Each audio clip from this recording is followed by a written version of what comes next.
Hello, this is Vanessa from the Life Sutra. In today's video, I want to explore the health-giving properties of sunbathing, tanning, and sun exposure, while also using preventative measures for safe sun protection as well. So, one of the reasons this is important to me is because for many years, actually in my 20s, I really sadly lost a good, very close friend of mine to skin cancer, and it made me very wary of being in the sun. But over the years, I've realized that the benefits far outweigh any of the risks, and actually having sun exposure is really, really important to me and to my health. So over the years, as my diet has improved and my health conditions have improved, I've noticed that my ability to tan is much easier. I've always had quite Mediterranean coloured skin anyway, but if I hadn't been in the sun for 6 months of the year like we have in this country, I would have noticed that I would get this pinking and this sunburning effect in the sun.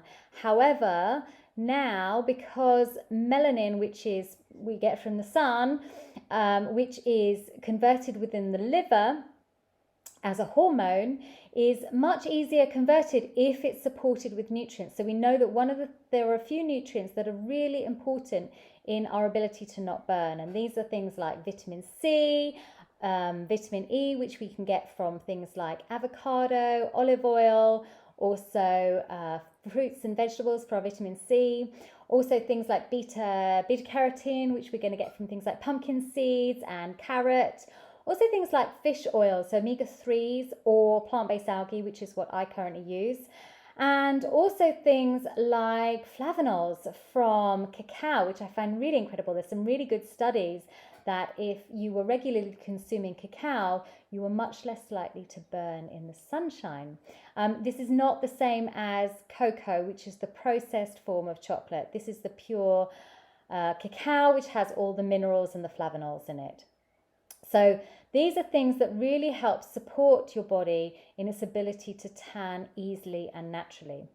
And why do we need this? Well, vitamin D is one of these vitamins that we kind of think of more like a hormone because it has an effect on pretty much every body system within the body. It's been studied for all chronic diseases and also skin health and also for the immune system.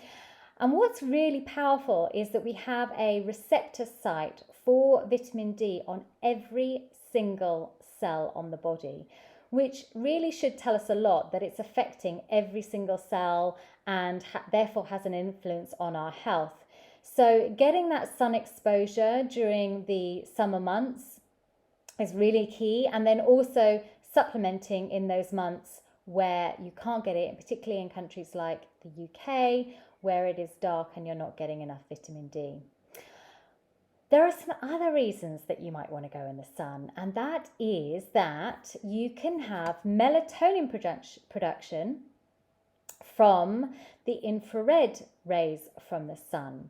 Now, these are the really deep penetrating rays, and what's quite incredible about this is they can actually penetrate through your clothes, through your skin, through all the layers of your body, right through to the bone. And why is this important? Well, melatonin is actually a really powerful hormone that you might have heard of. Mostly it's used for sleep. But what the new science is now telling us is that melatonin is actually being produced by the sunlight during the day. So it's not only being produced at nighttime, it's also being produced by the sunlight from the infrared sunlight rays.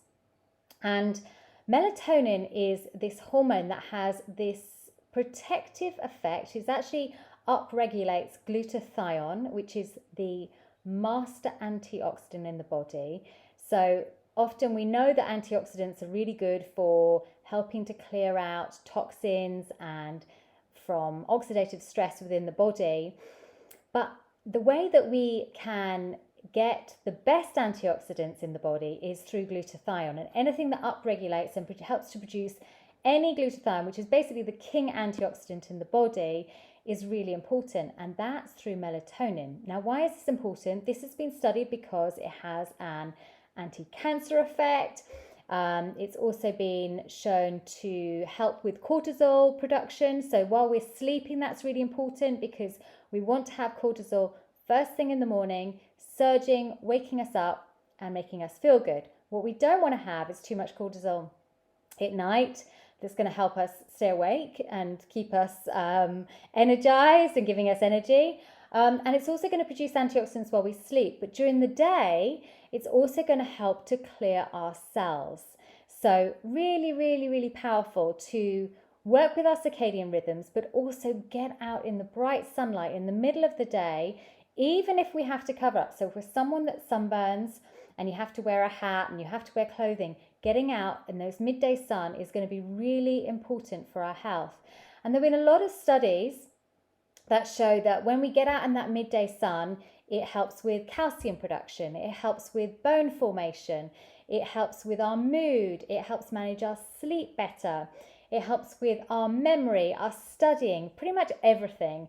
And if we have our sunlight too low, we are going to be more depressed, we're going to be suffering from seasonal affective disorder, we're going to be more stressed and more fatigued. So this is really important.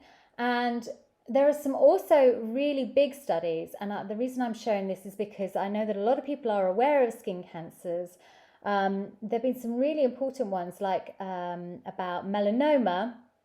In Sweden, they did a huge study of 30,000 people over 20 years, and they found that the less sun exposure they have, the more likely they were to die younger, but also the more incidences they saw of melanoma. So this should show us that it's not actually the sunlight that's causing these skin cancers. In fact, one of the things that I'm very wary of is putting chemical sun-based sun tanning creams on and then baking them in the sun, because putting these chemicals onto the skin and then putting them under bright sunshine is really not going to be good for us. So if you need to wear sun protection, and I would encourage you to go for a period of time without it, I would use the safest that you can. You can make them very, very easily, and you can buy beautiful ones like Shade is a great one, Green People, Badger. They do some really great natural suntan protection now. And so there are other forms of skin cancer, and if you know that you've got a genetic predisposition for certain skin cancers within your family, I would be practicing safe sun care. So if you're more likely to burn, I would go out in the evening and the morning, because there are other skin cancers to be wary of.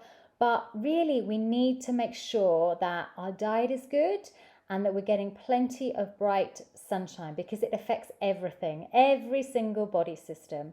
So not to be scared of the sun, get yourself into the sun, and also not to be so worried about aging. I'm 42 now, and I'm more aware of trying to keep my skin looking youthful. However, I've noticed bigger effects from things like lack of hydration, too much coffee, too much chocolate. I don't drink alcohol. I don't have processed fats in my diet. These are the things that really create what's called aging on the skin. So they damage our cells at a cellular level, and these are much more likely to cause less collagen production and more wrinkles and more sunspots. So practice safe sun, get in the sun, don't worry about the aging, and enjoy all the incredible health benefits that are available to you. And if you love this video, don't forget to subscribe, press the subscribe button, and please like it and share it with your friends.